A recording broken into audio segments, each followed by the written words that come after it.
Ito pala ang dahilan kaya natagalan ng Lakers sa pagkuha kay Christian Wood, pero bago yan, Kyle Kuzma may mungkahe sa Team USA. Matapos sa bigong makuha ang gold medal ng Team USA sa nagtapos sa FIBA, naging matunog nga po ang bali-balitang bubuo ng Redeem Team 2.0 ang Team USA para sa paparating na 2024 Olympics. Pero ayon nga po kay Kuzma, ang kailangan daw na player ng Team USA ay mga NBA star na kaya maglaro bilang isang role player.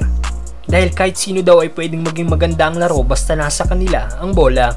Pero kaya mo daw bang maging cool sa pagdepensa at pumunta sa corner para sa ilang possession? Saad ng nasabing forward.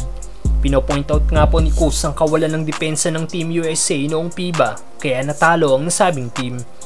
May isang player nga po nag-reply sa tweet na ito ni Kuzma, at ito'y walang iba kundi ang Suns superstar na si Devin Booker. Ayon kay D-Book ay gagawin niya ito, meaning kumpirmado na sasali si Booker sa Team USA para sa darating na Olympics.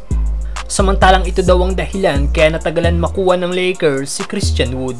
Sa pagbubukas pa nga lang po ng free agency noong July 1, marami na nga po kagad kinuha na player ang Lakers na binubuo kagad ng 13 player ang kanilang roster. Pero ngayong bago magsimula ang training camp ng Lakers, may dinagdag pa nga po itong isang player, at ito'y walang iba kundi ang big man si Christian Wood. Matagal na nga pong nalilink ang pangalan ni Wood sa Lakers at kamakailan lang ito nakuha ng Lake Show. Ayon sa report, kaya daw natagalan ng Lakers sa pagkuha kay Wood dahil hinihintay daw ni Wood ang fallout ng potential trade ni James Harden at Damian Lillard, dahil mas naghahangad nga daw po ito ng better role para sa isang team. Isa pang rason ay baka makakuha pa daw siya ng mas malaking sahod kumpara sa minimum deal na kayang ibigay ng Lakers.